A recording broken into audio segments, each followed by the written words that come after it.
joins us now to talk about this. He also has a brand new book out he's launching today. It's called Killing England, The Brutal Struggle for American Independence. Cover is awesome. Bill, how are you?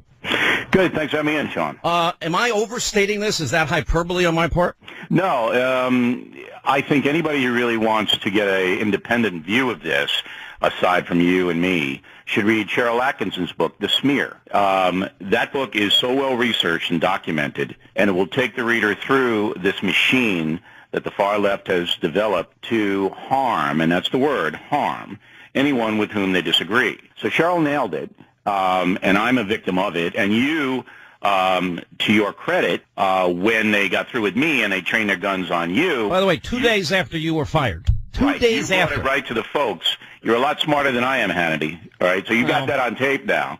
I should have done exactly the same thing. Wait a minute. Get that in a promo reel right now. We want to put that on a loop. Bill O'Reilly saying I'm smarter than him. You certainly handled it better than I did because you brought it to the folks. Well, and the folks knew it was BS.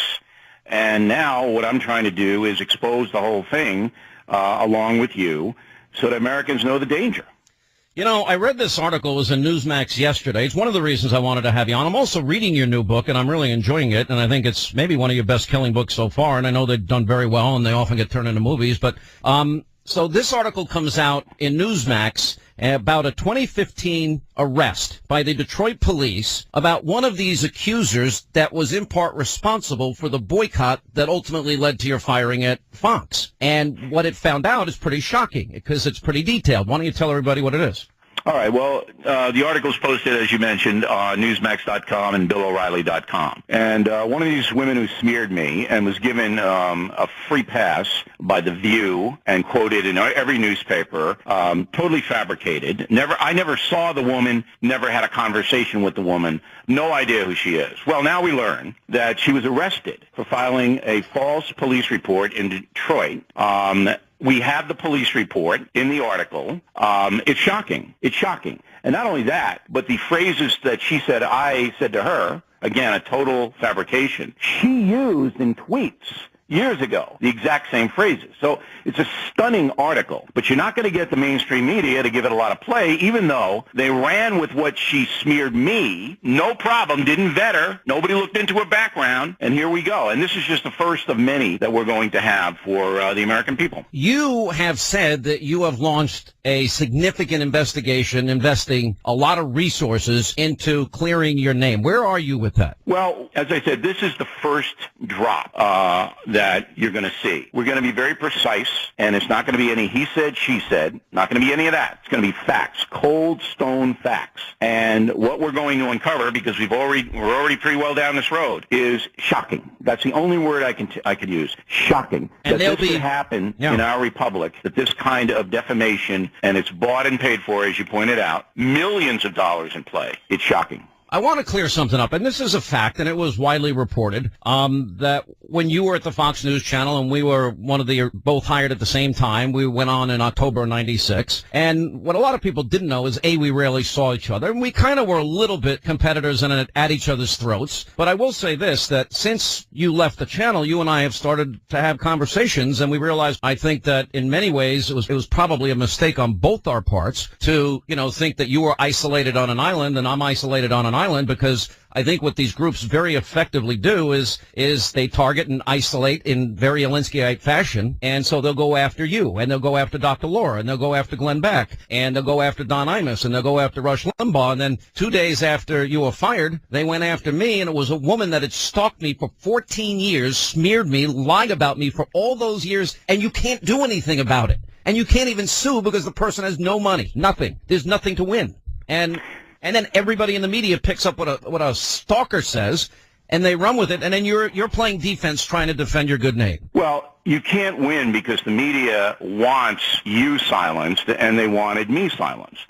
That's the outcome that they want. So CNN, MSNBC, the newspapers, all that, they don't care whether it's true or not. Nobody's searching for the truth. Nobody.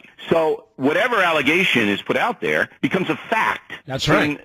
And so you're left defending yourself against phantoms. As I said, this woman who smeared me, I never spoke to this woman in my life.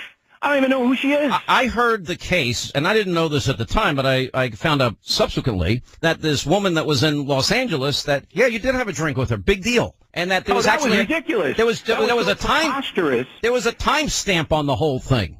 That was so preposterous, and this was the only one that they could come up with. The New York Times could come up with.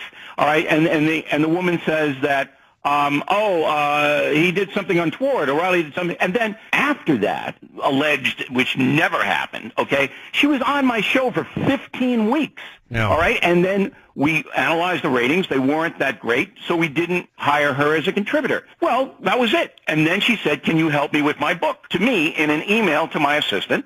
I said, sure, because I'll help people out. I got her on The View, a national spot. We have all the emails, all the documentation. Didn't matter. By the way, The accusation is what the mainstream media wants. If you can get me on The View, I think I'll pass, by the way. Thank you very much. I don't think anybody wants to go on that show anymore.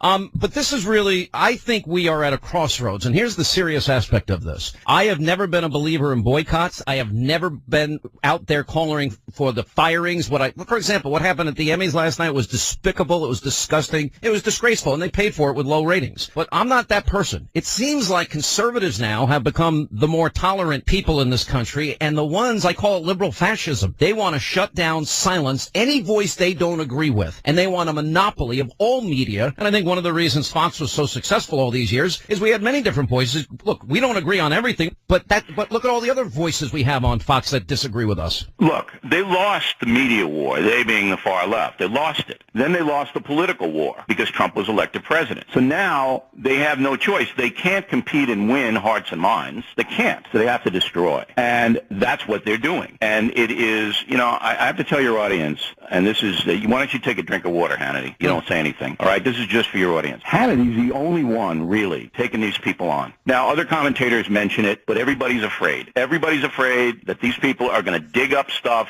They're going to fabricate stuff. They're going to attack.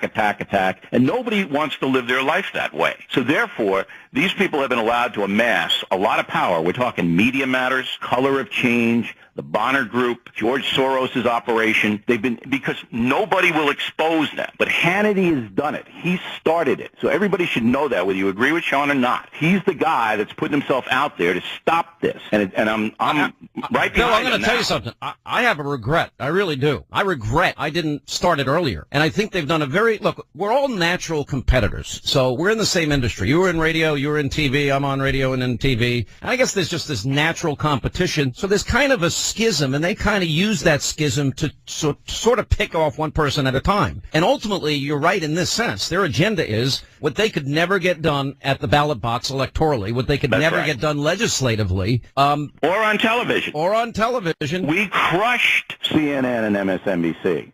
Crush them. Well, you want to come back? Right? I think you should come back. I mean, I'm at the beach every day having fun. What do you want? You want to drag me back into the swamp, Hannity? Is that what you're telling me to do? I think you want back in the swamp, and I think you'd love it back in the swamp. Look, I know your fans would like you back on, too. And there's not a day that goes by that people don't ask me, how's O'Reilly doing? When is he coming back? Would you consider at some date coming back to Fox? I don't know. I mean, I have to get this legal stuff done. I have to get this investigation done. This is where I'm putting my energies. And we have BillO'Reilly.com. We do a podcast every day, which is really... You're going to make me pay to watch you? Why do I have to pay to watch you? Why don't you just give me... you get a freebie. I get a freebie? Don't give me pay. You get a free book if you sign up. We come to your house and cut your lawn. Come on. You're like the 11-year-old kid that cut the White House lawn I'll last wash week. your car. BillO'Reilly.com, premium members, you get the podcast every night. You're going to get sued now. You're going to get sued for saying that you promised to wash everybody's car. I mean, that's the society we live in. I really regret. I do have a regret.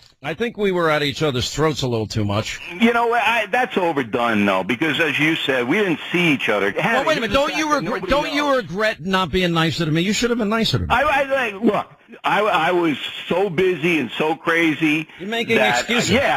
But this is a fun fact nobody knows. Hannity and O'Reilly went to a Tom Jones concert together in Atlantic City. Oh, God. Tom almost had a heart attack when he saw us in the front row. All right, we'll take a break. More with Bill O'Reilly. He's got his new book out, Killing England. BillO'Reilly.com. He's got his talking points memo up there every day.